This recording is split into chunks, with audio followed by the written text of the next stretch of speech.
ان الحمد للہ نحمده ونستعینه ونستغفره ونعوذ باللہ من شرور انفسنا ومن سیئات اعمالنا من يهده الله فلا مضل له ومن يضلل فلا هادي له واشهد ان لا اله الا الله وحده لا شريك له واشهد ان محمدا عبده ورسوله اما بعد فإن خير الحديث كتاب الله وخير الهدي هدي محمد صلى الله عليه وآله وسلم وشر الأمور محدثاتها وكل محدثة بدعة وكل بدعة ضلالة وكل ضلالة في النار. أعوذ بالله السميع العليم من الشيطان الرجيم من همزه ونفخه ونفثه. بسم الله الرحمن الرحيم. رب اشرح لي صدري ويسر لي امري واحلل عقدة من لساني يفقهوا قولي.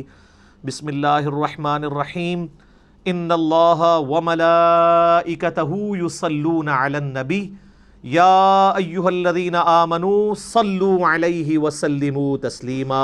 اللهم صل على محمد وعلى آل محمد كما صليت على إبراهيم وعلى آل إبراهيم إنك حميد مجيد. اللهم بارك على محمد وعلى آل محمد كما باركت على إبراهيم وعلى آل إبراهيم إنك حميد مجيد. اللهم ربنا آتنا في الدنيا حسنة وفي الآخرة حسنة وقنا عذاب النار. ربنا آتنا من لدنك رحمة وهيئ لنا من أمرنا رشدا.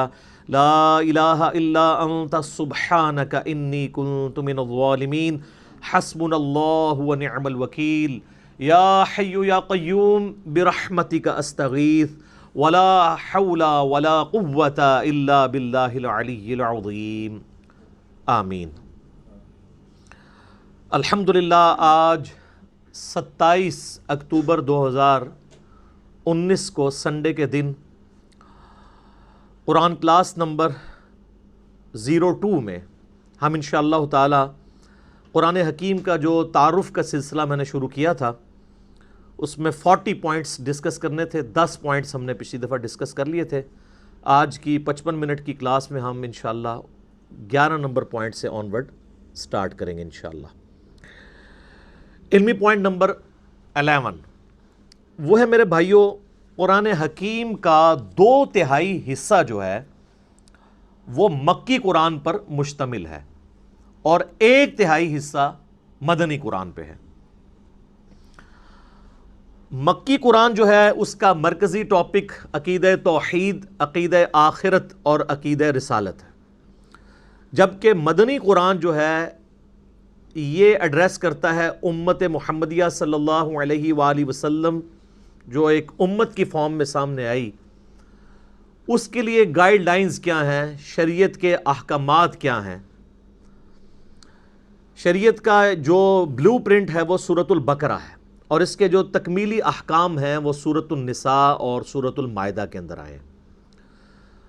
اسی طریقے سے پارہ نمبر 28 آلموسٹ پورے کا پورا جو ہے وہ مدنی قرآن ہے اور بڑا امپورٹنٹ ہے، خصوصاً جو نبی صلی اللہ علیہ وآلہ وسلم نے ریولوشن بلند کی تھی اس میں جو جہاد والا عنصر ہے اور پھر منافقین سے جو مسلمانوں کو تکلیفیں اٹھانی پڑیں، ایک جماعتی زندگی میں اس طرح کے ایشوز کو کیسے ریزالو کرنا ہے، وہ قرآن حکیم کا بڑا اہم ترین پورشن ہے جو پارہ نمبر 28 ہے. وہ سارے کا سارا مدنی ہے اور سب سے بڑا جو پورشن ہے وہ شروع کے آلموسٹ 6.5 پارے ہیں. علمی پوائنٹ نمبر 12 وہ ہے میرے بھائیوں، قرآن حکیم کا جو 1/3 مدنی قرآن ہے اس کا بھی 2/3 حصہ پہلے 6.5 پاروں میں کور ہے. یعنی جو مدنی قرآن ہے اس کا 2/3 حصہ وہ شروع میں ہی آ گیا، سورۃ البقرہ، سورہ آل عمران، سورہ نساء اور سورہ المائدہ. اور اس کے پیچھے حکمت یہ ہے کہ چونکہ اکثریت مسلمانوں کی بعد میں آنے والوں کی وہ نسلی مسلمان ہیں اور نسلی مسلمانوں کے لیے بنیادی چیز شریعت کے احکامات ہیں، اس لیے اللہ تبارک و تعالیٰ نے جو مدنی قرآن ہے جس میں شرعی احکامات آئے ہیں ایک آئلی زندگی کے لیے، معاشرتی زندگی کے لیے، وہ قرآن حکیم میں مصحف کے اندر شروع میں وہ حصہ ڈسکس ہوا ہے. اور دوسری چیز، مسلمانوں کے سوا اگر کوئی اور امتیں ایڈریس ہو سکتی تھیں کہ جو خدا کی ماننے والی ہیں، گاڈ میں بلیو کرنے والی ہیں، وہ جیوز اور کرسچنز تھے، تو ان کو بھی اسی پورشن کے اندر ایڈریس کیا گیا۔ سورۃ البقرہ پوری کی پوری آلموسٹ اگر آپ دیکھیں اس کا مرکزی ٹاپک جو ہے، خصوصاً جو 5ویں رکوع سے لے کے آنورڈ، وہ بنی اسرائیل سے ریلیٹڈ ہے، جیوز سے۔ اور سورہ آل عمران میں آپ چلے جائیں تو ڈومیننٹ پورشن جو ہے وہ ریلیٹڈ ہے کرسچنز کے ساتھ، اور پھر سورہ نساء میں بھی، سورۃ المائدہ میں بھی، یہ ساری مدنی صورتیں ہیں۔ ڈومیننٹ پورشن جو ہے وہ اہل کتاب سے ریلیٹڈ ہے۔ ویسے تو ہم بھی اہل کتاب ہیں، سنن نسائی الکبریٰ کے اندر صحیح سند کے ساتھ حدیث موجود ہے، نبی صلی اللہ علیہ وآلہ وسلم نے امت محمدیہ صلی اللہ علیہ وآلہ وسلم کو بھی اہل القرآن کہا ہے۔ تو اہل القرآن ہونے کی وجہ سے ہم بھی اہل کتاب تو ہیں۔ ایک تو وہ پرانی کتابیں تھیں، اولڈ ٹیسٹمنٹ اور نیو ٹیسٹمنٹ، اور اب یہ ہمارا ہے فائنل ٹیسٹمنٹ، الفرقان، حق اور باطل میں تمیز کرنے والی کتاب۔ اس لیے آپ دیکھیں کہ سورہ آل عمران کا سٹارٹ اس سے ہوتا ہے کہ اللہ تعالیٰ نے تورات اور انجیل نازل کی تھی اس کتاب سے پہلے، جو ہدایت کا سرچشمہ تھی، اور اب الفرقان نازل کیا ہے، حق اور باطل میں تمیز کرنے والی کتاب۔ اولڈ ٹیسٹمنٹ، نیو ٹیسٹمنٹ میں جو باتیں بھی اس فائنل ٹیسٹمنٹ سے ٹکراتی ہیں وہ ریجیکٹڈ ہیں، اور جو اس کے مطابق ہیں ان کو ہم منوان اسی طریقے سے قبول کرتے ہیں، کیونکہ وہ ٹیمپرڈ کتاب ہے۔ یہ اللہ تعالیٰ کی وہ کتاب ہے جو ٹیمپرڈ نہیں ہے، اور اس کے پیچھے حکمت یہ ہے کہ چونکہ آپ صلی اللہ علیہ وآلہ وسلم کے بعد اب کوئی پیغمبر نہیں آنا، تو اگر یہ کتاب بھی تبدیل ہو جاتی تو جب پیغمبر نے نہیں آنا تو پھر انسانیت کو ہدایت کیسے ملتی؟ اگلی کتابیں اگر ٹیمپر ہوتی تھیں تو پھر اللہ تعالیٰ نیا پیغمبر بھیجتا تھا، وہ پھر مشرکانہ جو عقائد تھے ان کی اصلاح کر دیا کرتا تھا۔ اب چونکہ آپ صلی اللہ علیہ وآلہ وسلم پر ختم نبوت ہو چکی ہے، اب قیامت تک کسی اور پیغمبر نے ایز اے نبی نہیں آنا، ایز اے امتی آنا ہے عیسیٰ ابن مریم نے، لیکن وہ بھی صحیح مسلم میں حدیث ہے کہ وہ تمہارے نبی صلی اللہ علیہ وآلہ وسلم پر نازل شدہ کتاب اور ان کی سنت کے مطابق فیصلہ کریں گے، وہ بھی امتی کی حیثیت سے آئیں گے۔ اب پیغمبر کوئی نہیں آنا، تو اگر اب بھی دین میں بگاڑ آئے، کتابیں اگر چینج ہو جائیں، اللہ کی طرف سے نازل کی ہوئی کتاب، تو پھر اصلاح کون کرے گا؟ اس لیے اللہ تعالیٰ نے اسے محفوظ کر دیا، اِنَّا نَحْنُ نَزَّلْنَا الذِّكْرَ وَإِنَّا لَهُ لَحَافِظُونَ۔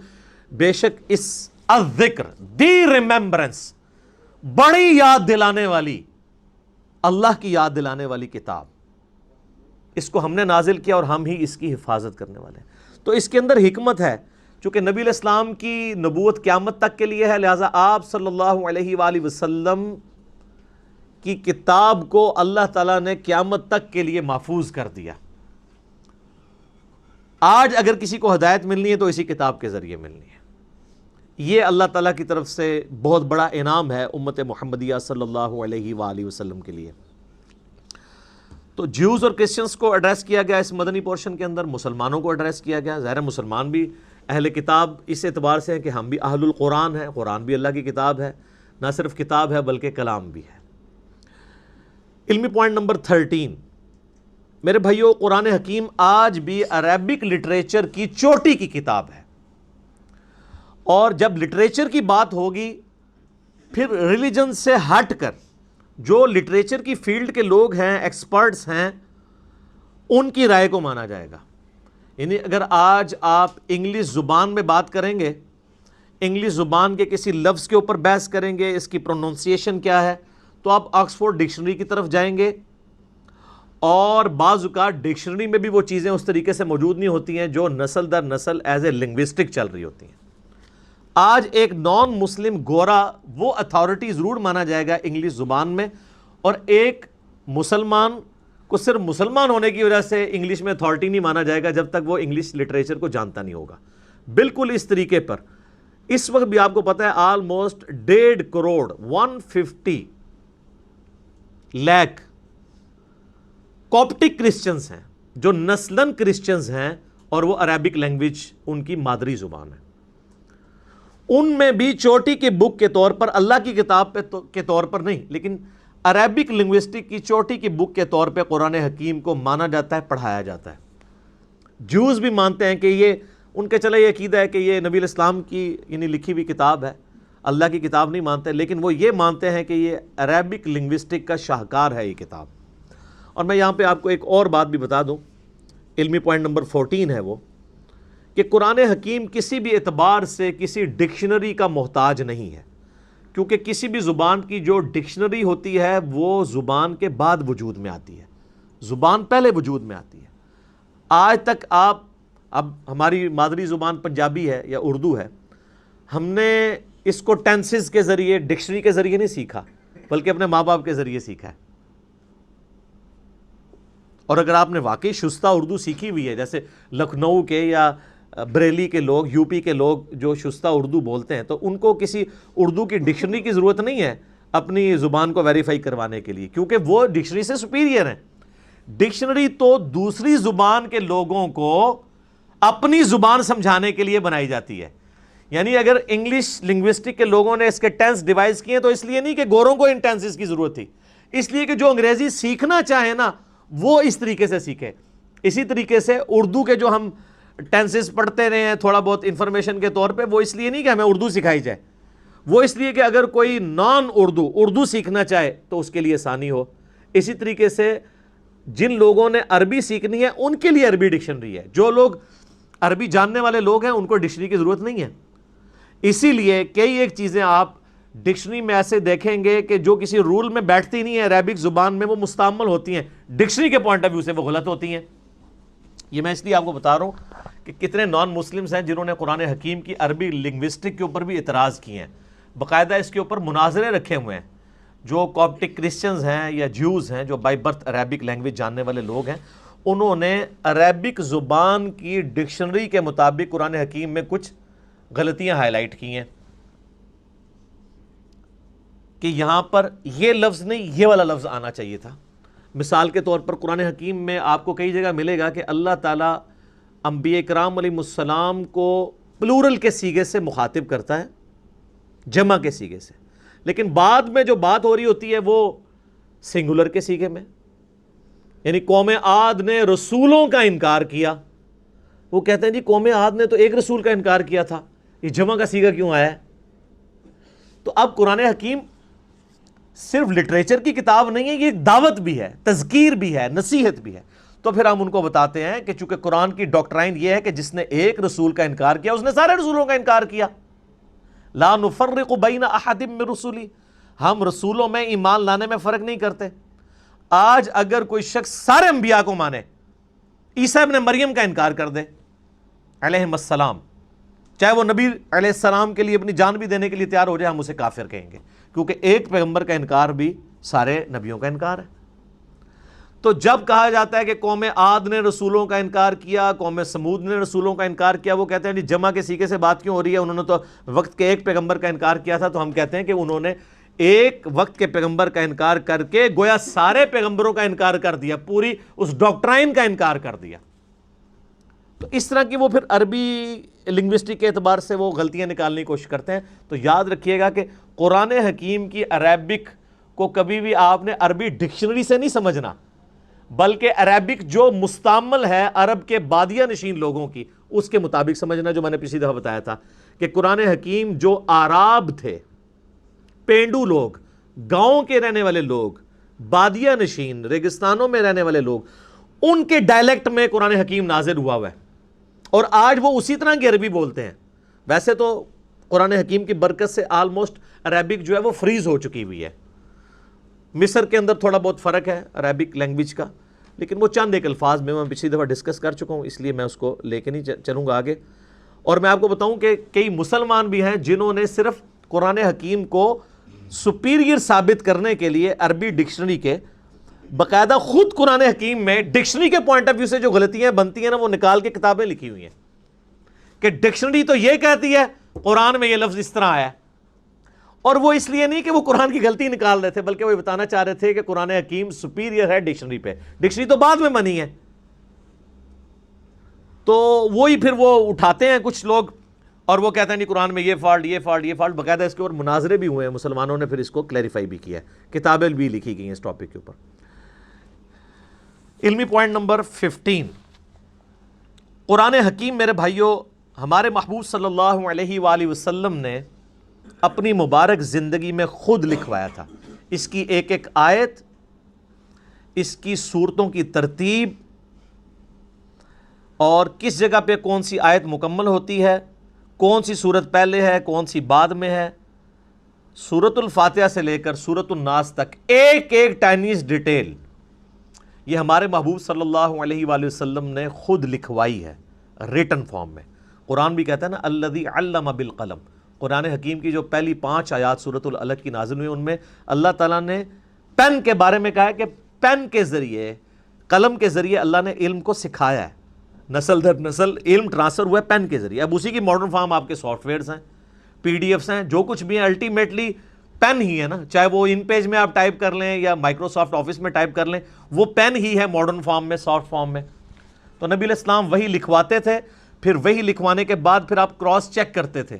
بخاری مسلم میں درجنوں احادیث اس پر گواہ ہیں، آپ علیہ السلام لکھوا کے پھر کہتے تھے پڑھو، وہ پڑھ کے سناتے تھے، پھر نبی علیہ السلام اس کو اگر کہیں پر غلطی ہوتی تھی ریکٹیفائی کرتے تھے لکھنے میں۔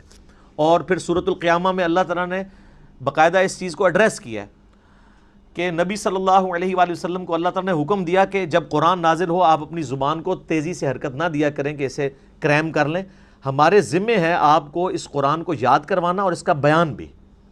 اس کانٹیکسٹ میں بخاری میں حدیث بھی ہے، عبداللہ ابن عباس کہتے ہیں کہ نبی علیہ السلام کے سینے پہ جب قرآن نازل ہوتا تو آپ اپنی مبارک زبان کو تیزی سے حرکت دیتے تھے، جو کچھ آپ کے سینے میں آتا تھا اسے بیان کرنے ریپیٹ کرتے تھے تاکہ میں کہیں بھول نہ جاؤں۔ تو اللہ تعالیٰ نے کہا یہ آپ بھولیں گے نہیں، یہ ہمارے ذمے ہے، قرآن کو یاد کروانا بھی اور اس کا بیان بھی، اس کی تشریح بھی سنت اور احادیث کی فارم میں، یہ اللہ تعالیٰ نے اپنے ذمے لیا۔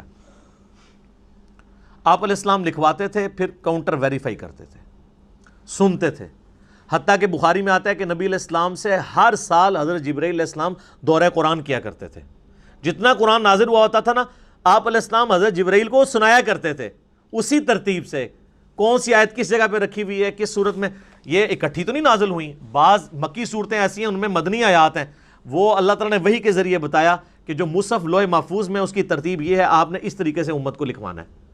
تو آپ علیہ السلام لکھواتے تھے، بلکہ جبرائیل علیہ السلام سے پھر دورہ قرآن ہوتا تھا، اس دورہ قرآن میں جبرائیل علیہ السلام آپ علیہ السلام سے قرآن سنتے تھے۔ اور بخاری میں حدیث ہے کہ سیدہ فاطمہ نے آپ علیہ السلام کی وفات سے کچھ عرصہ پہلے آپ علیہ السلام سیدہ فاطمہ کو ملنے گئے یا آپ کو ملنے کے لیے آئیں، تو آپ صلی اللہ علیہ وآلہ وسلم نے ان کے کان میں ایک بات کہی تو وہ رو پڑیں، اور ایک اور بات کی تو وہ ہنس پڑیں۔ پہلے آپ نے یہ بات کی کہ ہر سال جبرائیل علیہ السلام میرے پاس ایک دفعہ آتے تھے دورہ قرآن کے لیے، اس دفعہ 2 دفعہ آئے ہیں، مجھے لگتا ہے کہ میں آئندہ برس زندہ نہیں رہوں گا۔ تو اس پہ سیدہ فاطمہ رو پڑی۔ پھر آپ علیہ السلام نے ان کے کان میں کہا کہ کیا تم اس بات پہ خوش نہیں ہو کہ اللہ تعالیٰ نے تمہیں جنتی عورتوں کی سردار بنایا ہے، اور میرے مرنے کے بعد سب سے پہلے میرے اہل بیت میں سے تم مجھے آ کے ملو گی۔ 6 مہینے بعد ان کی ڈیتھ ہو گئی۔ تو اس پہ سیدہ فاطمہ خوش ہوئیں۔ یہ حدیث بخاری مسلم دونوں میں ہے۔ اما عائشہ کہتی ہیں حضور کی زندگی میں نے کوشش ہی نہیں کی میں سیدہ فاطمہ سے یہ پوچھوں کہ حضور علیہ السلام نے آپ کے کان میں کیا باتیں کی تھی جس پہ آپ روئیں اور ہنسی۔ پھر حضور کی وفات کے بعد میں نے سیدہ فاطمہ سے کہا کہ فاطمہ، جو میرا حق ہے تم پر، میں تمہاری ماں لگتی ہوں، اس حق کے سبب میں تم سے سوال کرتی ہوں کہ نبی علیہ السلام نے تمہارے کان میں کیا بات کی تھی۔ پھر انہوں نے دونوں باتیں ریپیٹ کی۔ تو 2 دفعہ دورہ قرآن کیا۔ لہٰذا یہ جو ایک دجال عورت پیدا ہوئی تسلیمہ نسرین بنگلہ دیش میں، جس نے کہا کہ یہ قرآن حکیم کی ترتیب جو ہے یہ توقیفی نہیں ہے بلکہ یہ خود سے لوگوں نے، صحابہ کرام نے اپنے اعتبار سے اس کو کیا مینج، نہیں، نبی علیہ السلام نے اس کی ترتیب اسی طریقے سے لکھوائی ہے جو اللہ تعالیٰ نے وحی کے ذریعے آپ کو بتائی تھی۔ اور آپ علیہ السلام امی تھے۔ اچھا، امی کے لفظ کے اوپر بھی لوگوں میں نا ایک بڑا عجیب سا، بعض اسے گستاخی سمجھتے ہیں اور بعض دوسری ایکسٹریم پہ چلے جاتے ہیں۔ امی ہونا آپ علیہ السلام کا کوئی عیب نہیں ہے۔ امی آپ اس اعتبار سے بھی تھے کہ سورہ شورا میں، قرآن حکیم میں اللہ تعالیٰ نے سورہ شورا کے اندر مکہ کو ام القریٰ کہا ہے، بستیوں کی ماں، کیونکہ سینٹرل آپ کی بعثت خاصہ عرب کے لوگوں کے لیے تھی، اس وجہ سے بھی آپ امی ہیں۔ اور اس اعتبار سے بھی امی ہے کہ آپ علیہ السلام نے کسی کی شاگردگی نہیں کی، آپ لکھنا پڑھنا نہیں جانتے تھے، اور یہ آپ کا عیب نہیں تھا، آپ کی خوبی تھی۔ ڈاکٹر اقبال کا شاعر ہونا ان کی خوبی ہے، لیکن نبی علیہ السلام کا شاعر ہونا ان کی خوبی نہیں ہے۔ قرآن میں اللہ تعالیٰ نے فرمایا سورہ یاسین میں، وَمَا عَلَّمْنَاهُ الشِّعْرَ وَمَا يَنبَغِي لَهُ، ہم نے ان نبی کو صلی اللہ علیہ وآلہ وسلم شعر کہنا نہیں سکھایا، اور نہ ان کے شان ہے، کیونکہ اگر آپ شعر کہنا سیکھے ہوئے ہوتے تو لوگ کہتے کہ یار اتنے عرصے سے پریکٹس کر ہی رہا تھا تو ایک ریفائنڈ کتاب اس نے لکھی دینی تھی کہ اس میں ملکوتی غنا، ایک ڈیوائن میوزک تو چلتا ہے، اگرچہ وہ برابر نہیں، آزاد نظم کا سٹائل ہے، لیکن بہرحال وہ ایک چیز تو ہے۔ الرحمن علم القرآن خلق الانسان علمہ البیان۔ تو نبی علیہ السلام نے پوری زندگی نہ کسی فلاسفر کی شاگردگی کی نہ کسی شاعر کی، اسی لیے تو لوگ پھر حیران ہوئے کہ یار یہ اللہ تعالیٰ کا کلام ہے۔ تو آپ امی تھے، اور یہ آپ کا عیب نہیں تھا، آپ کی خوبی تھی، اور اس کا ذکر اللہ تعالیٰ نے سورۃ العنکبوت میں کیٹاگوریکل اس حوالے سے مینشن کیا ہے کہ آپ علیہ السلام کی یہ خوبی کیسے بن گئی۔ سورۃ العنکبوت میں اللہ تعالیٰ نے آیت نمبر ہے یہ 48، اعوذ باللہ من الشیطان الرجیم، وما کنت تتلو من قبلہ من کتاب، اور اے نبی صلی اللہ علیہ وآلہ وسلم اس کتاب کے نزول سے پہلے آپ کسی کتاب میں سے کوئی چیز پڑھ نہیں سکتے تھے، یعنی آپ کی کمپیٹنسی نہیں کہ آپ پڑھ سکیں، ولا تخطہ بیمینک، اور نہ آپ اپنے دائیں ہاتھ سے کچھ لکھ سکتے تھے، نہ آپ لکھنا جانتے تھے نہ پڑھنا جانتے تھے۔ اذا لارتاب المبطلون، اگر ایسا ہوتا تو یہ بات شک والوں کو شک میں ڈال دیتی کہ یہ کتاب آپ نے خود لکھ لی ہے۔ اب تو کوئی کہہ نہیں سکتا کہ آپ لکھنا پڑھنا جانتے، تو یہ آپ نے کیسے کتاب لی؟ یہ آپ نے نہیں لکھی، اللہ نے آپ کے دل پر نازل کی۔ بل ہوا آیات بینات، بلکہ یہ تو اللہ کی آیات ہیں، فی صدور الذین اوتوا العلم، ان کے سینوں میں جن کو اللہ نے علم دیا ہے، وما یجحد بآیاتنا الا الظالمون، اور ہماری آیات سے تو انکار نہیں کرتے مگر ظالم لوگ، وقالوا لولا انزل علیہ آیات من ربی، اور یہ کہتے ہیں کہ اس نبی کو کوئی معجزہ کیوں نہیں ان کے رب کی طرف سے دیا گیا۔ اچھا یہ آیت قرآن میں درجنوں دفعہ آتی ہے اور ایک بندہ حیران ہو جاتا ہے کہ ہم تو بچپن سے اتنے حضور کے معجزے سن رہے ہیں، اور قرآن میں بار بار کافر اعتراض یہی کر رہے ہیں کہ آپ کو معجزہ کیوں نہیں دیا گیا۔ معجزات ہیں بخاری مسلم میں، ٹینجیبل فارم میں، فزیکل فینومینا آف نیچر توڑنے والے حسی معجزات، لیکن قرآن حکیم میں جو وہ معجزات وہ ڈیمانڈ کرتے تھے نا، وہ سورہ بنی اسرائیل میں ہے، جس میں میں نے 4 لیکچر دیے، مثلا number 131 A B C D، 9 معجزات وہ مانگتے تھے۔ وہ کہتے تھے ہمارے سامنے آسمان پہ چڑھ کے بتاؤ، اور صرف چڑھنے کو نہیں مانیں گے، اوپر سے ہمارے سامنے یوں کتاب لے کے نازل ہو، آپ یوں اشارہ کرو تو آپ کے لیے نہریں رواں ہو جائیں، باغات میں پھل اگنے شروع ہو جائیں۔ تو اللہ تعالیٰ نے ساری باتوں کے جواب میں کہا کہ تم کہتے ہو میں ایک بشر ہوں، ایک انسان ہوں۔ تو معجزہ نبی علیہ السلام کا جس پہ دعوی نبوت ہے نا، وہ ایک ہے، وہ یہ کتاب ہے، کیونکہ قیامت تک کے لیے نبوت ہے۔ آج آپ علیہ السلام کی جو بخاری مسلم میں معجزات ہیں کہ آپ علیہ السلام نے پانی کے ایک پیالے میں ہاتھ رکھا تو 1500 صحابہ نے وہ پانی پیا، جانوروں کو پلایا، سٹور کر لیا، اور بخاری مسلم میں جابر بن عبداللہ کے الفاظ ہیں، واللہ اگر ہم 1,00,000 بھی ہوتے تو وہ پانی زیادہ تھا جو ایک پانی کے پیالے میں سے آپ کی مبارک انگلیوں سے نکل رہا تھا۔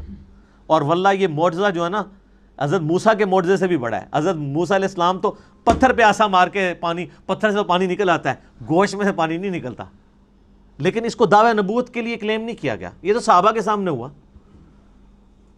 دعوی نبوت کے لیے صرف قرآن ہے، کیونکہ ہم اس معجزے کی ویڈیو نہیں نا آج دکھا سکتے، کس طرح کلیم کریں؟ قرآن کی ہم کہتے ہیں یہ لے چیک کریں، اس کو سائنس پہ پیش کریں، کسی اعتبار سے چیک کریں۔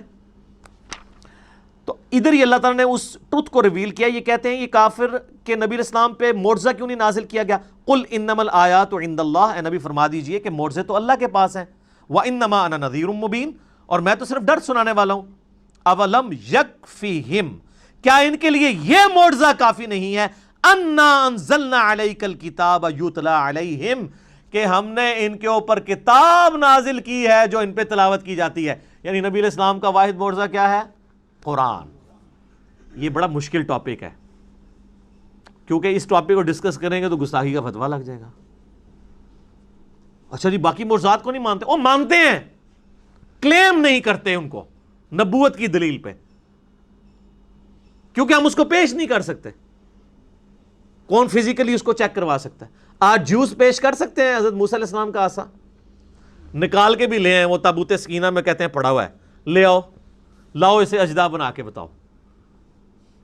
نہیں۔ عیسائی حضرت عیسیٰ علیہ السلام کے مردہ زندہ کرنے کو ویڈیو دکھا سکتے ہیں؟ تو ہم جس کی بنیاد پہ نبی علیہ السلام کے لیے پروفٹ ہونا کلیم کر رہے ہیں، ہم کہتے ہیں یہ لیں دیکھیں فزیکل فارم میں آپ کے سامنے یہ معجزہ ہے۔ تو یہ قرآن حکیم کی آیات اس پر ثبوت ہیں کہ یہ کتاب ہے جو معجزہ ہے۔ ان فی ذلک لرحمہ، اس میں ہے، بے شک اس میں ہے رحمت و ذکر لقوم یؤمنون، اور اس میں نصیحت ان کے لیے جو بات ماننا چاہیں گے. جو بات نہیں ماننا چاہتے ان کے لیے کوئی نصیحت نہیں ہے، جو بات ماننا چاہے گا اس کے لیے کتاب اللہ میں نصیحت ہے. تو یہ بڑا کریٹیکل ٹاپک ہے، اور اس میں آپ کو ضمناً بتا دوں،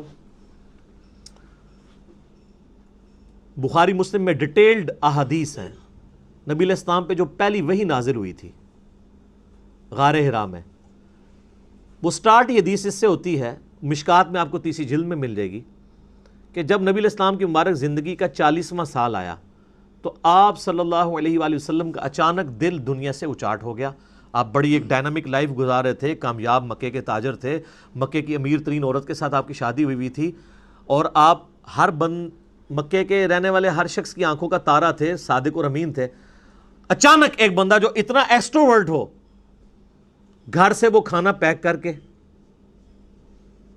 اور غار حرا میں جانا شروع ہو گیا، اور چند دنوں کے بعد فرشتہ آ گیا وہاں پہ.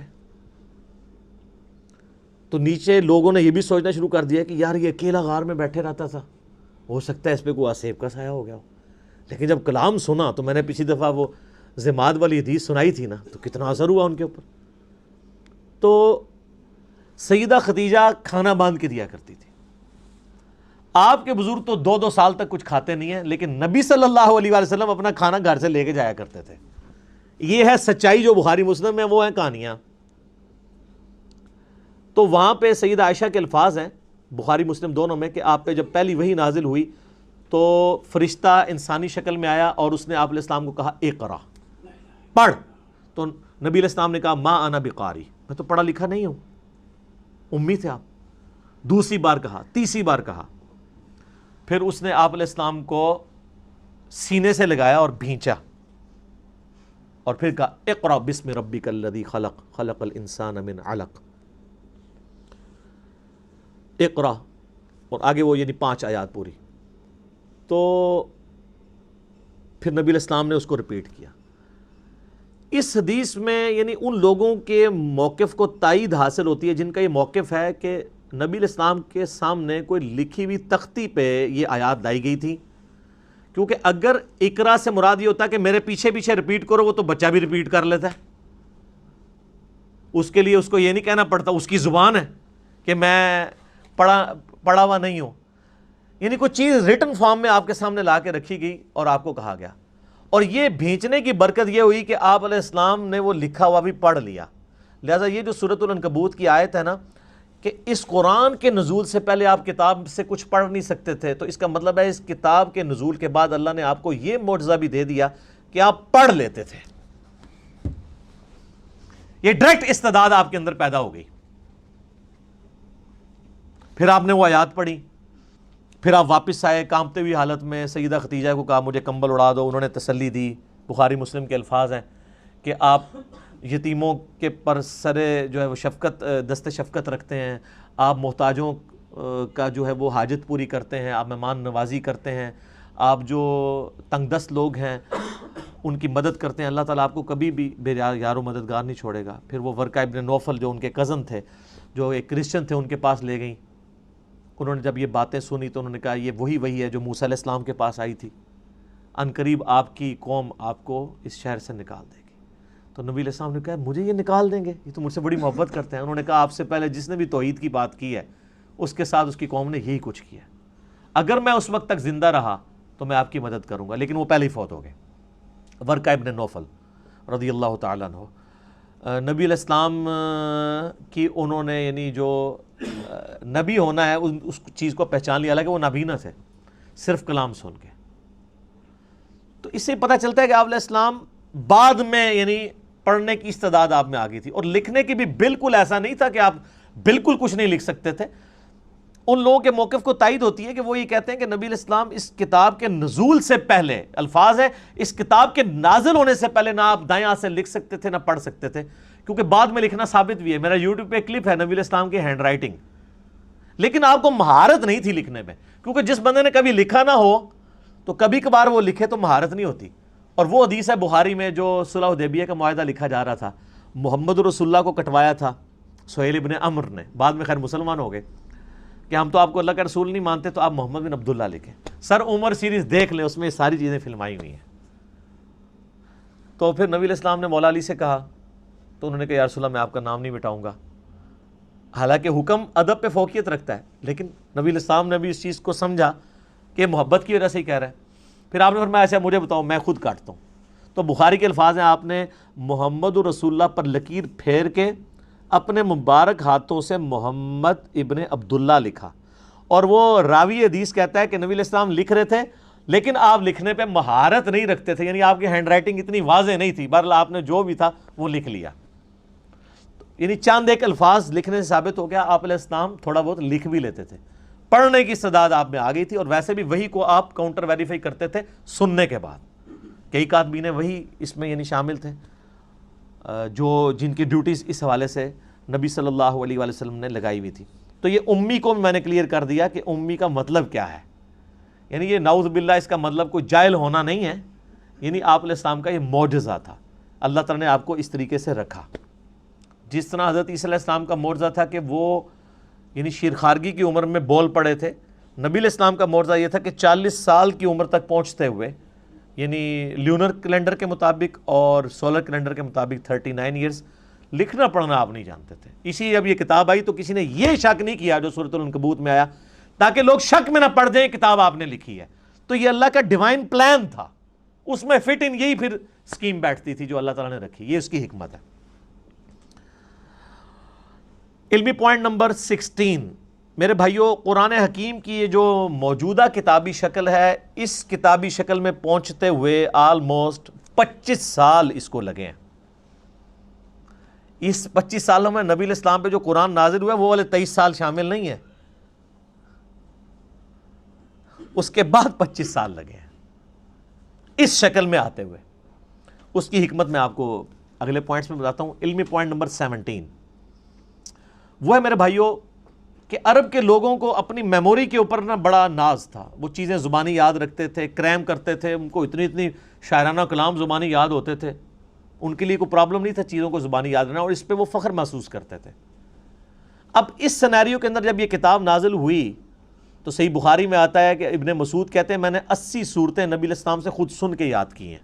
آپ نماز میں پڑھتے تھے، آپ ذرا کریمنگ کا لیول دیکھیں کہ نماز میں وہ تہجد کی نماز میں سن رہے ہیں اور یاد بھی کر رہے ہیں، اتنے ان کے مضبوط حافظے تھے۔ ابھی بھی دیکھ لیں، آپ چھوٹے بچوں کو لگا لیں، کتنے بچے ہیں 8-9 سال کی عمر میں پورا قرآن حفظ کر جاتے ہیں، ابھی بھی کوئی مشکل نہیں ہے، لیکن وہ اب تھوڑا سا چونکہ ہمارا موڈ چینج ہو گیا ہے، ہماری پرائورٹیز چینج ہو چکی ہیں، اس لیے وہ والا معاملہ پیچھے چلا گیا۔ ہم زیادہ تر لکھی ہوئی چیزوں کے اوپر اعتماد کرتے ہیں، زبانی یاد رکھنے کے اوپر توجہ نہیں کرتے، اس لیے یہ ذرا مسئلہ آہستہ آہستہ پیچھے چلا گیا۔ اب چونکہ ان کو اپنی کریمنگ کے اوپر ناز تھا، یاد کرنے کے اوپر ناز تھا، اس لیے وہ قرآن پاک کے حافظ سینکڑوں کی تعداد میں صحابہ کرام میں موجود تھے۔ لیکن صحیح بخاری میں آتا ہے جب جنگ یمامہ ہوئی مسیلمہ کذاب کے خلاف، اس جنگ میں کئی حفاظ شہید ہوئے، تو پھر حضرت عمر نے آ کے مشورہ دیا کہ ہم یہ جو سکیٹرڈ فارم میں کہیں ہڈیوں پہ، کہیں چمڑے کی کھال کے اوپر، کہیں لکڑی کے اوپر لکھی ہوئی نبی علیہ السلام کی لکھوائی ہوئی وہی موجود ہے، اس کو ایک جگہ جمع کر کے کتابی شکل 2 گتوں کے درمیان لے آئیں۔ تو حضرت ابوبکر چونکہ سنت کی پیروی کرنے والے تھے، پہلا جواب ان کا وہی تھا کہ میں وہ کام کیوں کروں جو نبی علیہ السلام نے خود نہیں کیا۔ پھر حضرت عمر ان کے ساتھ بحث کرتے رہے کہ اس کی ضرورت ہے، حتیٰ کہ حضرت ابوبکر کہتے ہیں اللہ نے میرا سینہ کھول دیا۔ پھر مشورہ طے پایا کہ زید ابن ثابت جو بڑے انٹیلیجنٹ بندے تھے اور سب سے زیادہ ڈومیننٹ وہی انہوں نے لکھی ہوئی تھی، ان کو بلایا گیا، ان کے ذمہ یہ کام لگایا گیا، وہ بھی ریلیکٹنٹ ہوئے۔ پھر ان کے ساتھ صحابہ نے بحث کی، وہ مان لیا انہوں نے، اور بخاری میں الفاظ ہیں انہوں نے کہا کہ اگر مجھے حضرت ابوبکر یہ ڈیوٹی لگاتے نا یہ پورا پہاڑ یہاں سے یہاں شفٹ کرنا ہے تو وہ آسان کام تھا، قرآن پاک کی ذمہ داری میرے پہ لگانا ایک پوری امت کے اعتبار سے میرے پہ بڑی ذمہ داری تھی۔ زبانی لوگوں کو یاد تھا، آج بھی حافظ ہی اس کو پڑھ کے اینڈ پہ آپ دیکھتے نہیں لکھا ہوتا ہے ہم نے قرآن کو حرف حرف پڑھا، اس میں کوئی غلطی نہیں ہے، یہ کوئی نسخے سے نہیں میچ کرتا، کریمنگ کوئی حفاظ نہیں اس کو۔ لیکن حضرت ابوبکر یہ چاہتے تھے جو نبی علیہ السلام نے اپنے نوٹس لکھوائے ہیں اس کے ساتھ کاؤنٹر ویریفائی کیا جائے، اور اس کے لیے طے پایا کہ ریٹن ریکارڈ موجود ہونا چاہیے، جو بھی آپ اس میں لکھیں گے اور کم از کم 2 بندے اس کو ریٹن میں جسٹیفائی کریں گے۔ لیکن اس میں ایک آیت ایسی تھی کہ جس کا ریٹن ریکارڈ صرف ایک بندے کے پاس تھا. صحیح بخاری میں آتا ہے وہ تھے حضرت خزیمہ ابن ثابت انصاری رضی اللہ تعالیٰ عنہ. اور کسی کے پاس مل نہیں رہا تھا. صحابہ کو یہ اجداج سے پتا تھا، کیونکہ الفاظ ہیں کہ گم پائی، تو گم وہی بندے کو پتا ہوتا ہے جس کو یاد ہو کہ میں نے سنی ہوئی ہے اور اب لکھی بھی نہیں مل رہی. جب یاد بھی نہ ہوتا، اس کے بعد صحابہ کو اجداج میں تھی کہ یہ آیت ہے، ریٹن فارم میں حضرت خزیمہ کے پاس ملی، دوسرا کوئی گواہ نہیں تھا. پھر صحابہ کو یاد آیا کہ ان کی تو گواہی حضور نے 2 کے برابر کی ہوئی ہے، اور وہ معجزہ آپ کی وفات کے بعد ظاہر ہوا. یہ پروفیسیز اور جو علامات النبوہ ہیں، اور وہ واقعہ بڑا مشہور ہے. نبی علیہ السلام نے ایک یہودی کے ساتھ ایک جانور کا سودا کیا. آپ گھر جب رقم لینے کے لیے، مال لینے کے لیے گئے، پیچھے سے کسی نے اس کو زیادہ قیمت لگا دی، وہ مکر گیا. آپ علیہ السلام واپس آئے تو اس نے کہا آپ نے سودا ہی نہیں کیا. آپ نے فرمایا تم مجھے نہ دو لیکن کم از کم مجھے جھوٹا تو نہ کرو. انہوں نے کہا نہیں، آپ نے سودا ہی نہیں کیا، اگر کیا تو گواہ لائیں. گواہ کوئی بھی نہیں تھا. تو حضرت خزیمہ وہاں سے گزر تھے، انہوں نے کہا میں گواہی دیتا ہوں کہ تم نے سودا کیا. معاملہ رفع دفع ہو گیا. جب وہ چلا گیا تو حضور نے کہا تم نے کیوں گواہی دی صلی اللہ علیہ وسلم. ان کا یا رسول اللہ میں نے آپ کے کہنے پہ اتنی بڑی بڑی گواہیاں دی ہیں، تو یہ تو بہت چھوٹی گواہی ہے. آپ کی شخصیت کو جب میں نے مان لیا، یعنی ہمارے پورے دین اسلام کی بنیاد جو ہے نا وہ رسول اللہ پہ کھڑی ہوئی ہے صلی اللہ علیہ وسلم. اس قرآن کو ہم نے اللہ کی کتاب کس کے کہنے پہ مانا ہے؟ نبی صلی اللہ علیہ وسلم کے کہنے پہ. قبر کے عذاب کو، آخرت کے معاملات کو، جنت کو، یہ ساری چیزیں آپ کے کہنے. تو ان کا جب میں نے اتنی بڑی بڑی چیزیں، یہ تو چیز ہی کوئی نہیں. تو آپ علیہ السلام نے پھر ان کو آنری طور پہ فرمایا تھا کہ ہر معاملے میں 2 گواہوں کی ضرورت ہے.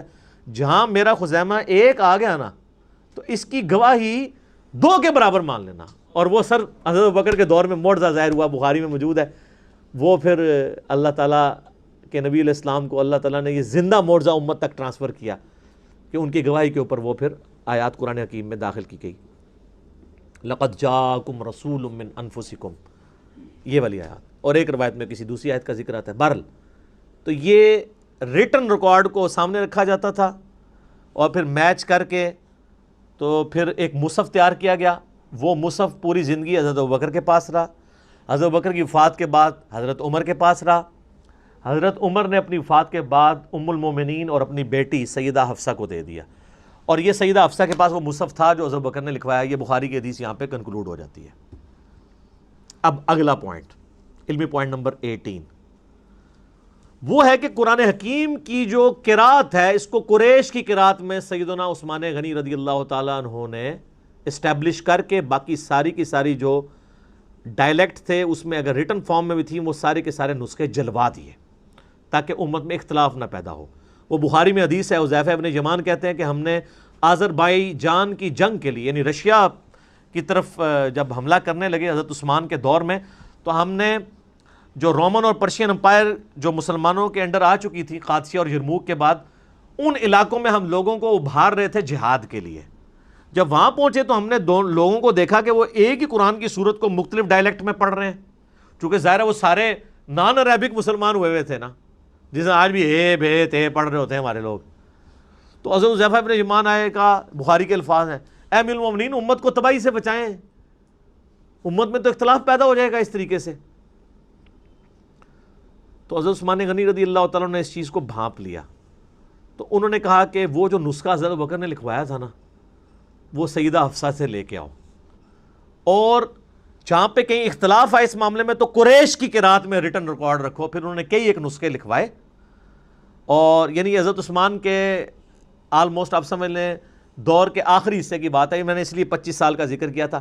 وہاں کے مصحف عثمانی یہ فائنل ہوا، اس لیے ہم اس کو مصحف عثمانی کہتے ہیں. اس لیے نہیں کہ حضرت عثمان نے لکھوایا، اس لیے کہ انہوں نے حضرت عثمان نے اس کو جو ہے وہ قریش کی قرات میں لکھوایا. نبی علیہ السلام کہ یہ جو صحابی ہیں حضرت عثمان غنی رضی اللہ تعالیٰ عنہ کا یہ کارنامہ اتنا بڑا کارنامہ ہے کہ اس پہ کسی کو اختلاف نہیں ہے. ایون آپ شیعہ تفسیر بھی اٹھائیں تو شیعہ نے اپنی صحیح سند کے ساتھ قرآن حکیم کی تفسیر میں لکھا ہے کہ مولا علی کہتے تھے کہ حضرت عثمان نے جو کچھ اپنے دور میں کیا اگر میں ان کی جگہ ہوتا تو میں بھی یہی کرتا. امت کا احسان، امت پہ احسان ہے حضرت عثمان غنی رضی اللہ تعالیٰ عنہ کے وہ نسخے جو میں نے پچھلی دفعہ بتایا تھا. وہ ٹاپ کاپی میوزیم میں بھی رکھا ہے جس پہ حضرت عثمان کے وہ خون کے قطرے بھی گرے تھے. فَسَيَكْفِيكَهُمُ اللَّهُ سورۃ البقرہ کی آیات پہ، ان کے مقابلے پہ اللہ تیرے لیے کافی ہے. تو مصحف عثمانی اس لیے اسے کہا جاتا ہے. اور آج تو کاربن ڈیٹنگ کے ذریعے چیک بھی ہو سکتا ہے. تو یہ حضرت عثمان غنی رضی اللہ تعالیٰ عنہ کو جو کہا جاتا ہے نا کہ آپ قرآن جمع کرنے والے ہیں، یہ غلط ہے. آپ قرآن جمع کرنے والے نہیں، جمع نبی علیہ السلام نے اپنی مبارک زندگی میں لکھوایا، اور حضرت بکر نے اس کو ایک جگہ 2 گتوں کے درمیان کیا، اور قریش کی جو قرات والا جو اختلاف تھا اس کو ختم کر کے قریش کی قرات میں قرآن حکیم کو حضرت عثمان غنی رضی اللہ تعالیٰ نے ایک جگہ اسٹیبلش کیا. تو یہ اس کی پوری ہسٹری تھی. علمی پوائنٹ نمبر 19 وہ ہے میرے بھائیوں، یہ جو قرآن حکیم کا ہمارے پاس مصحف عثمانی ہے، اس پہ سنی اور شیعہ کا اجماع ہے. یہ بڑا پراپوگنڈا ہوتا ہے مناظروں میں بھی کہ جی شیعہ اس قرآن کو نہیں مانتے، اور آپ کو حیرانگی ہوگی کہ شیعہ سنیوں کے اوپر بھی اعتراض کرتے ہیں کہ سنی قرآن میں تحریف مانتے ہیں. وہ میرا آپ یوٹیوب پہ کلپ دیکھ لیں کہ شیعہ کافر ہیں، تو میں نے اس میں یہ ساری چیزیں کھولی ہیں. پریکٹیکلی اس وقت پوری دنیا کے پاس یہی قرآن ہے، مشرق سے لے کر مغرب تک، شمال سے جنوب تک. انڈونیشیا کا مسلمان ہو، افریقہ کا مسلمان ہو، رشیا کا ہو، امریکہ کا ہو، سب کانٹیننٹ کا ہو، کہیں سے قرآن پڑھنا شروع کریں، آیت آدھی پڑھیں چھوڑ دیں، اگلی آیت وہ پڑھے گا. دنیا میں اس وقت ملینز آف حفاظ موجود ہیں. کوئی دوسری رائے نہیں ہے قرآن حکیم میں کہ کوئی کہ کوئی آیت یہ آیت ادھر نہیں تھی ادھر ہے، یا آیت کے الفاظ جو ہے وہ غلط طریقے سے کوئی پڑھتا ہو. یہ مصحف عثمانی جو میرے ہاتھ میں ہے، یہ بلو بائنڈنگ میں آپ دیکھ رہے ہیں. یہ شاہ فہد پرنٹنگ پریس سعودیہ سے شائع ہوا ہے، اور یہ کاتب نے کمال رائٹنگ، یہ خط نسق میں لکھا ہوا ہے، جو ہم تاج کمپنی والی جو رائٹنگ ہے جو ہم یہاں سب کانٹیننٹ کے لوگ پڑھ سکتے ہیں. محمدی بولڈ فونٹ جسے کہتے ہیں، آلموسٹ اس کے قریب ہے، بل اتنا نہیں ہے. وہ عرب کے لوگ تو وہ ٹریڈ عربک فونٹ چلتا ہے جس کو یہاں کے لوگ اتنی آسانی سے، یہ انہوں نے بلو بائنڈنگ میں سعودیہ والوں نے سب کانٹیننٹ کے لوگوں کے لیے اور باقی لوگوں کے لیے چھاپا ہوا ہے. اور گرین جو بائنڈنگ ہے گرین کلر کی، اس میں انہوں نے عرب کے لوگوں کے لیے، اس میں عربی دوسرے سٹائل میں لکھی ہوئی ہوتی ہے، وہ چپٹی سی خط ریحان ٹائپ کی. یہ بلو بائنڈنگ میں، اور یہ کاتب ہے دمشق کا، شام کا، اس کا نام ہے عثمان طاہا. یہ اس کاتب نے لکھی ہے، اور کمال اس نے لکھا ہے، ایسے انداز میں اس نے رائٹنگ کی ہے کہ ہر صفحے پہ آیت ختم ہو رہی ہے. یہ کتنا بڑا کمال ہے کہ آلموسٹ آپ یہ دیکھ لیں کہ یہ قرآن حکیم جو میرے پاس مصحف ہے، اس کے 600 کے قریب 600 پلس صفحات ہیں، اور ہر صفحے پہ آیت ختم ہو رہی ہے. اور یہ بھی نہیں کیا کہ الفاظ کو توڑ موڑ دیے جائیں، ایک جتنے الفاظ ہیں، اور اس نے اس زبردست انداز میں اس کو لکھا ہے. کمپیوٹر میں تو یہ پاسبل تھا، اس بندے نے ہاتھ سے لکھا ہے. کتنا بڑا کارنامہ ہے اس بندے کا. اور یہ اللہ نے اس کو اتنی قبولیت دی ہے کہ آج دنیا میں یہی قرآن چھپ رہا ہے، عثمان طاہا کا لکھا ہوا. یہی قرآن ایران والوں نے بھی اس سے یہ مخطوطہ لیا ہوا ہے. ایران میں بھی یہی قرآن چھپتا ہے جو سعودیہ سے. آپ ایران ہو گیا، بس یہ ہے کہ اس کی بائنڈنگ ریڈ ہے، اس کی بلو ہے. ایران والوں نے اس کا ذرا کلر ڈیفرنٹ کر لیا ہے، قرآن ایک ہی ہے. اچھا، آپ کو پڑھایا گیا جو شیعہ 40 پارے مانتے ہیں، قرآن ہو رہا ہے. آج تک آپ نے خود جا کے کبھی شیعہ کے کسی امام بارگاہ میں جا کے قرآن اٹھا کے چیک کیا؟ پراپوگنڈا چلتا ہے.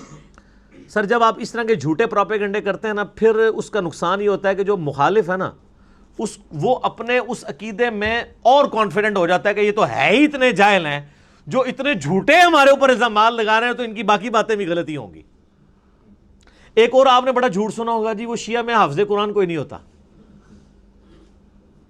اسماعیلیوں کے بارے میں بھی بہت مشہور ہے. سر اسماعیلیوں میں ایسے ایسے خاندان ہیں کہ ہر بچے ہی حافظ ہے. مجھے کوئی سے ایک بھائی نے ای میل کی، وہ بتانے لگا وہ اسماعیلی تھا، پھر میرے لیکچر سن کے وہ جو ہے وہ فرقہ واریت سے نکلا.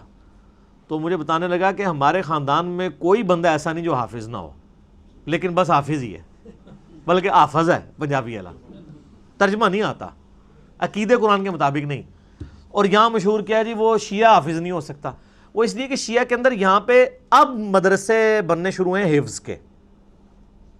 تو ادھر اس ہمارے سب کانٹیننٹ میں ٹرینڈ نہیں ہے حفظ کرنے کا، چونکہ یہاں پہ زیادہ مدرسے تھے سنیوں کے، سنی یعنی بریلوی، دیوبندی، اہل حدیث تینوں. یہاں پہ وہ حفظ کرواتے تھے، پورا سسٹم چل رہا، تو ظاہر ہے وہ حافظ ہی بن کے نکلنے تھے. تو لیکن ایران میں آپ چلے جائیں، وہاں حفظ کے مدرسے ہیں، ہزاروں حافظ ملیں گے آپ کو. یہاں پہ بھی اب انہوں نے کچھ سلسلہ شروع کیا تو حفاظ ملیں گے.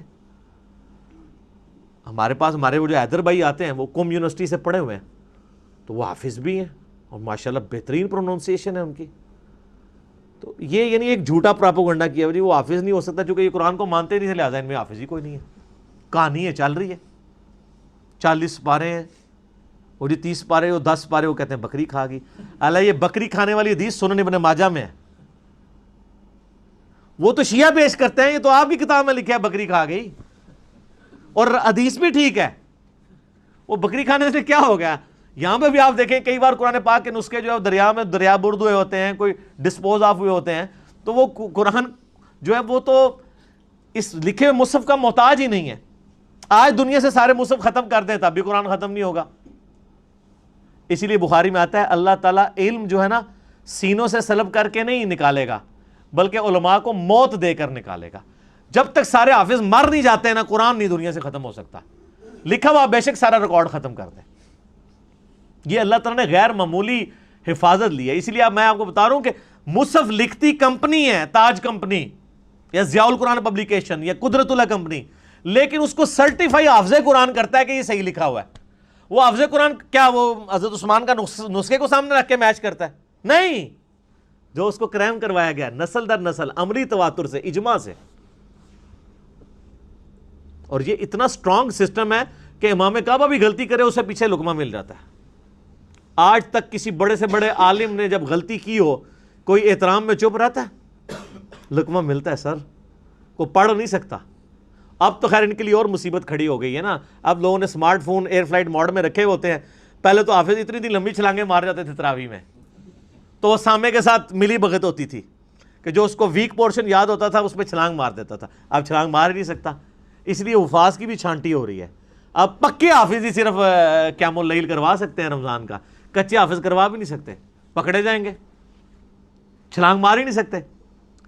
اچھا پھر وہ اتنے سارے سامعوں سے تو نہیں کوئی لڑ سکتا. ایک سامع کو تو کہہ سکتا ہے. ہم نے تو بڑی لڑائیاں ہوتی دیکھی ہیں کہ سامع غلطی نکالتا تھا تو 2-3 تو بس برداشت کرتے تھے، پھر وہ ایسے آنکھیں نکالتے تھے اگلی بار وہ پڑھتے جاتے تھے. لیکن اب اتنے لوگ کھڑے ہیں وہ تو نہیں پھر چھوڑیں گے کہ یہ آپ کیا پڑھ رہے ہیں. اس لیے اب آپ دیکھیں پکے حافظ اچھا قرآن پڑھنے. اب لوگوں میں شعور بھی ہے یار قرآن سننا ہے ہم نے، یعلمون تعلمون نہیں سننا. تو لوگ بڑی یعنی کنسنٹریشن کے ساتھ ایسی مساجد کے اندر جاتے ہیں جہاں سکون سے قرآن پڑھا جاتا ہو. لوگ قرآن کو انجوائے کرتے ہیں. یہ یعنی سمارٹ فون کی برکت اس حوالے سے ہے. اب اس دن سے ڈریں کہ یہ علماء یہ فتوی نہ دے دیں کہ سمارٹ فون میں قرآن پڑھنا اور سننا آرام ہے تاکہ ان کی جان چھوٹ دے. ہاں ایک بندے نے کہا میرا کوشچن بھی چڑھا ہوا ہے کیا موبائل پہ قرآن پڑھ سکتے ہیں؟ اس نے کہا جی قرآن پڑھ تو سکتے ہیں لیکن اس قرآن کا ثواب نہیں ملے گا. ایک کہانی کرا لی ہے. تو پھر میں نے اسے پھکی دی تھی کہ صحابہ کرام کو دیکھ کے قرآن پڑھتے تھے، ان کو زبانی پہ ثواب ملتا تھا. تو ہم اگر مصحف سے نہیں دیکھ کے پڑھ رہے ہیں، موبائل سے دیکھ کے پڑھ رہے ہیں تو ہم تو ڈبل کام کر رہے ہیں، پڑھ بھی رہے ہیں اور دیکھ بھی رہے ہیں، تو ہمیں اتنا بھی ثواب نہیں ملے گا. وہ تو خالی زبانی پڑھتے تھے سوائے ان لوگوں کے جن کے پاس مصحف تھا اور وہ حافظ نہیں تھے. تو یہ حفاظ والا بھی پورا پراپوگنڈا کیا ہوا جی کہ جی وہ حافظ جناب ہو ہی نہیں سکتا کوئی. علمی پوائنٹ نمبر 20 اور وہ ہے میرے بھائیوں قرآن حکیم کی 7 قرات اسٹیبلش ہیں. اگرچہ ہم ایک ہی قرات کو لے کے چل رہے ہیں جو امام حفص جو عبداللہ ابن مسعود کے یعنی آگے سے شاگردوں میں سے ہیں، وہ قرات دنیا میں اسٹیبلش ہے، اسی میں امام کعبہ قرات کرتا ہے، بڑے بڑے قرات کے مقابلے اسی میں ہوتے ہیں. لیکن جو باقی جو 6 قرات تھیں وہ اللہ تعالیٰ نے بخاری مسلم میں حدیث ہے نبی علیہ السلام نے فرمایا، میرا 7 قرات کے اوپر کلپ بھی ہے کہ اللہ تعالیٰ نے امت کو آسانی دی. لیکن وہ قرات جو ہے وہ اس طریقے سے صرف جو 7 عشرہ جن قرآن نے کورس کیا ہوا ہے ان کو آتی ہے. بعض جگہ پہ وہ پڑھی بھی جاتی ہے. یعنی یہ جو سوڈان کے اندر یا فلسطین میں کچھ لوگ ہیں جو عام قرات کے اندر بھی اس کو پڑھتے ہیں. مثلا یہ اب جو مالک یوم الدین ہے نا، ایک قرات میں یہ مالک یوم الدین بھی ہے. ٹھیک ہے. وَالضُّحَىٰ وَاللَّيْلِ اِذَا سَجَا، تو ایک قرات میں ہے یہ وَالضُّحَىٰ وَاللَّيْلِ اِذَا سَجَے. یہ ڈائلیکٹ بدل گیا. جو میں نے بتایا تھا نا ہم یہاں پہ کہتے ہیں ادھر آ اور پنڈی کے لوگ کیا کہتے ہیں ادھر آ. یہ وہی ہے وَالضُّحَىٰ وَالضُّحَىٰ.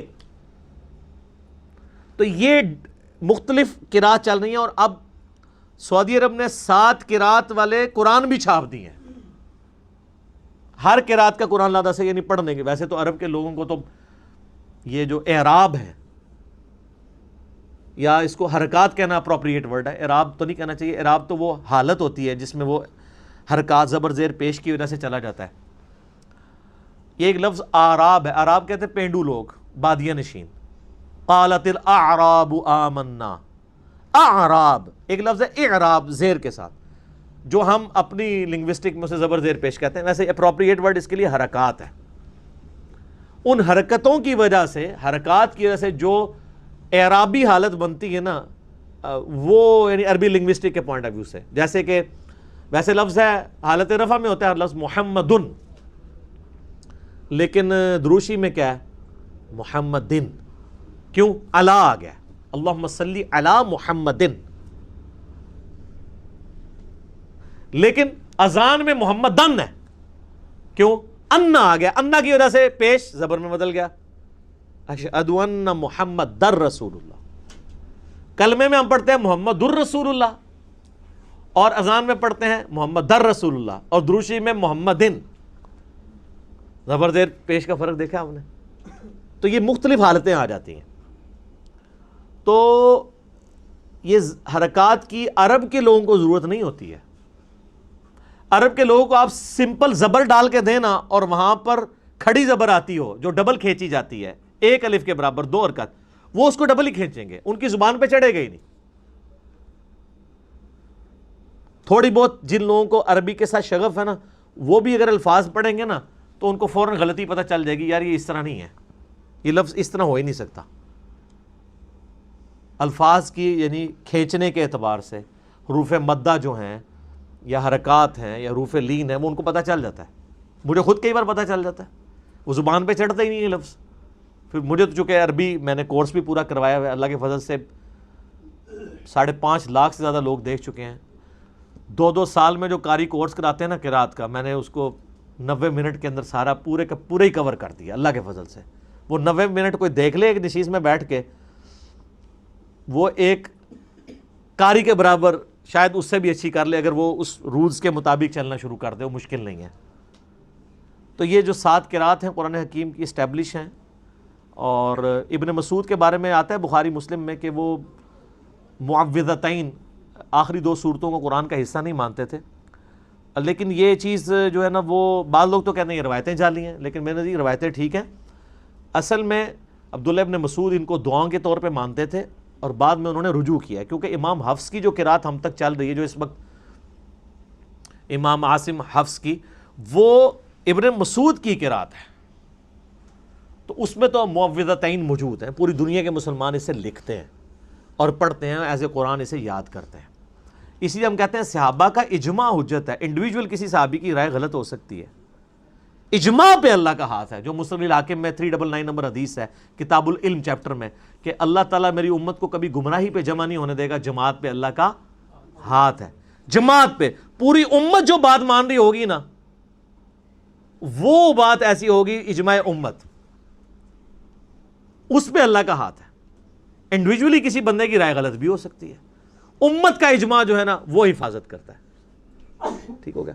تو یہ 7 قرات والا ایک بڑا کریٹیکل ایشو ہے، میں نے اسی لیے اس کے اوپر حدیثیں بھی بخاری مسلم کی پیش کر کے نا ایک 7 قرات کا مسئلہ آپ یوٹیوب پہ لکھیں، 7 قرات کا اختلاف، ایک ویڈیو ریکارڈ کروا دی ہے، کیونکہ بعض لوگ غیر مسلم بھی اعتراض کرتے ہیں 7 قرات کی، ایسے وہ کہتے ہیں آپ کا کلیم ہے کہ قرآن کا ورژن کوئی نہیں ہے، قرآن ایک ہی ہے پوری دنیا میں، پھر 7 قرات کہاں سے آ گئیں، اور پھر سعودیہ والوں نے 7 قرات چھاپ بھی دی ہیں اب ریٹن فارم میں، اب وہ لا کے دکھاتے ہیں، وہ کہتے ہیں نہیں دیکھیں جی آپ کے قرآن میں تو یہ لفظ ایسے لکھا ہے، اس میں تو یوں لکھا ہوا ہے، اور اس میں صرف زبر زیر کا بھی فرق ہوتا نا تب بھی کام چل جاتا۔ مالک یوم الدین اور مالک یوم الدین یہ تو چل جائے گا کہ چلیں لکھنے میں دونوں ایک طرح ہی ہیں۔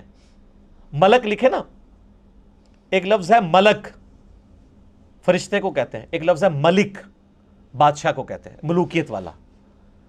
تو یہ ہمارے یہاں پہ جو یعنی پنجاب میں لوگ ہیں نا، یہ ملک جو کہلواتے ہیں، چودھری ملک، وہ زیر والے ملک ہیں، یہ ملک نہیں ہے، فرشتے نہیں ہیں، انسان ہی ہے۔ یہ ملک وہ والا ہے، خلافت و ملوکیت والا، وہ والا ملک۔ تو یہ یعنی زبر، ایک صرف زبر اور زیر سے کتنا فرق پڑ جاتا ہے، تو اس میں تو کام چل جائے گا۔ مالک یوم الدین کو عربی میں لکھا جاتا ہے تو ملک لکھا جاتا ہے، مالکی پڑھنا ہو جو ہماری قرات میں ہے تو کھڑی زبر لگا دیتے ہیں، اگر دوسری قرات میں پڑھنا ہو تو اس کی دوسری والی زبر لگا دیتے ہیں، مالکی کھڑی زبر ہوگی مالکی۔